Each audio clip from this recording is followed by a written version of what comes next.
todos los casos de conflictos armados y en relaciones de pareja, que la respuesta ofensiva es un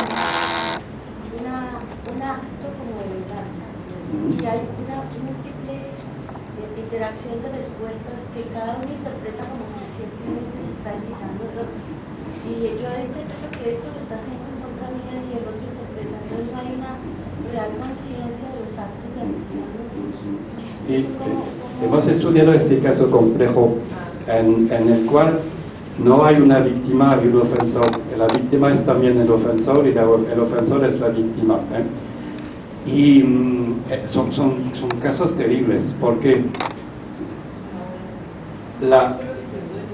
lo que salió de los datos es que al final lo que se espera es que es la persona que ha empezado que tiene que hacer el primer paso para pedir perdón, independientemente de la gravedad de lo que pasó en los intercambios, excepto cuando la respuesta ha sido desmensurada en relación con el daño que se hizo al principio. Lo que conduce a unas situaciones completamente insolubles en el resolver. Es un... Pero es que los estados de guerra general. ¿Perdón? Los estados de guerra general.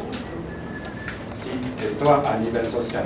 Estoy hablando de un estudio que se hizo a nivel individual, pero a nivel social también este tipo de situación es casi lo más frecuente. Algo que no me parecía haber visto dentro de las razones para perdonar y que mi compañera me comentaba, y era que muchas veces la gente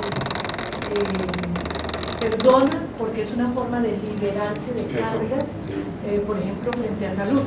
Entonces sabe que esa ira repetida le puede dañar su salud y decide perdonar sin que el otro haya hecho ningún gesto amistoso, sino simplemente por quitarse esa carga emocional y recuperar la tranquilidad.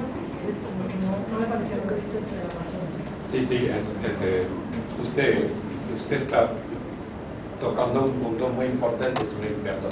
El perdón es fundamentalmente un proceso interno, un proceso sobre el cual tenemos casi, ¿cómo decir? No me sale la palabra, pero...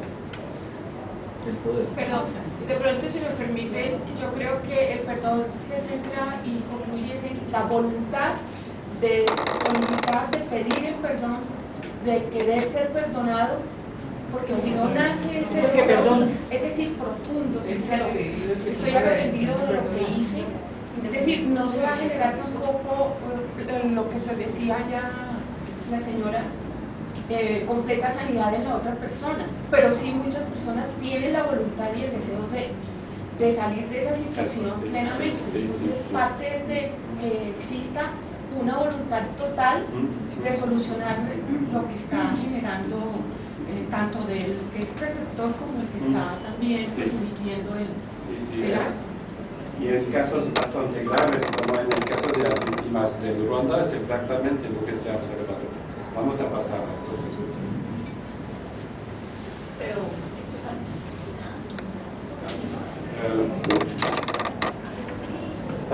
Vamos en la personalidad, perdón y personalidad.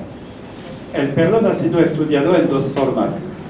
La primera es en donde el perdón es considerado como una posible respuesta a una situación dada. En este caso, por ejemplo, es natural plantearse la cuestión de por qué en una situación parece más difícil de perdonar que en otra, lo que acabamos de tratar. Pero la segunda manera es donde el perdón se considera como una manera de vivir, como una práctica, como una característica de personalidad.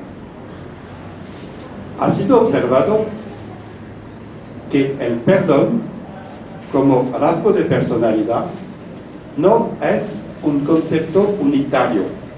No hay un rasgo de personalidad que puede llamarse la tendencia a perdonar, por ejemplo. Tres aspectos, por lo menos, deben ser considerados bajo esta visión personalista.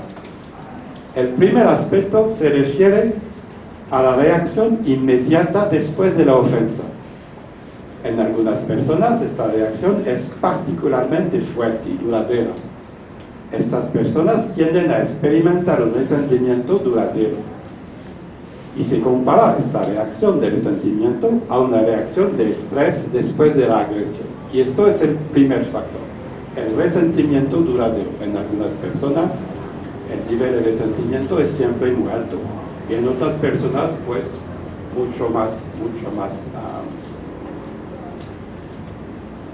Este factor de resentimiento duradero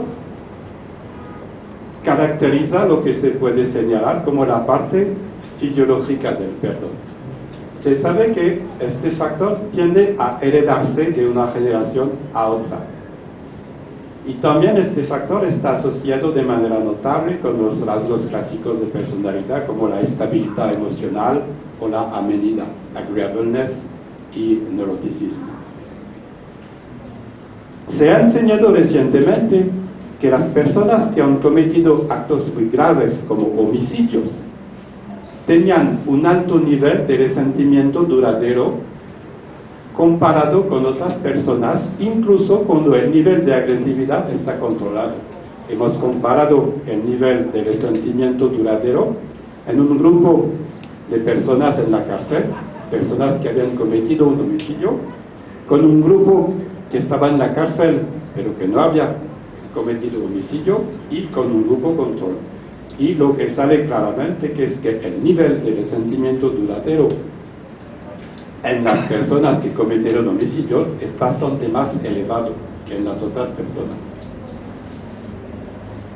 El segundo aspecto se refiere a la capacidad que puede tener la víctima de analizar la situación en su conjunto, lo que quiere decir analizar los pros del perdón y los contras. Este segundo factor, este factor de sensibilidad a las circunstancias personales y sociales de la ofensa, caracteriza el aspecto cognitivo del perdón. El otro factor caracterizaba el aspecto, digamos, fisiológico. Y se sabe que este aspecto está bastante vinculado con la práctica del perdón que hemos experimentado en la familia durante nuestro desarrollo. Y el tercer aspecto, que es el aspecto que acabamos de tocar, es la capacidad de perdón incondicional. Este factor refleja un cierto nivel de madurez personal, filosófica o religiosa, y no está asociado a la práctica del perdón en la familia durante la infancia.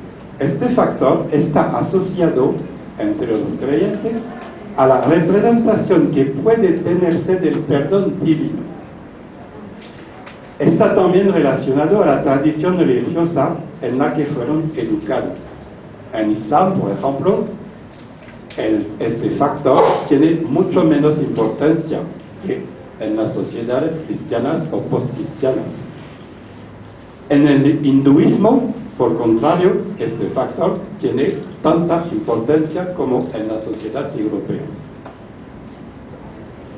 Se ha enseñado recientemente en un estudio conducido en el Ruanda, mira que llegó a Ruanda, que las personas que tienen la capacidad de perdonar de forma incondicional demuestran un nivel de salud mental mejor que otras personas, incluso en situaciones extremas, como en el caso de los supervivientes de un genocidio.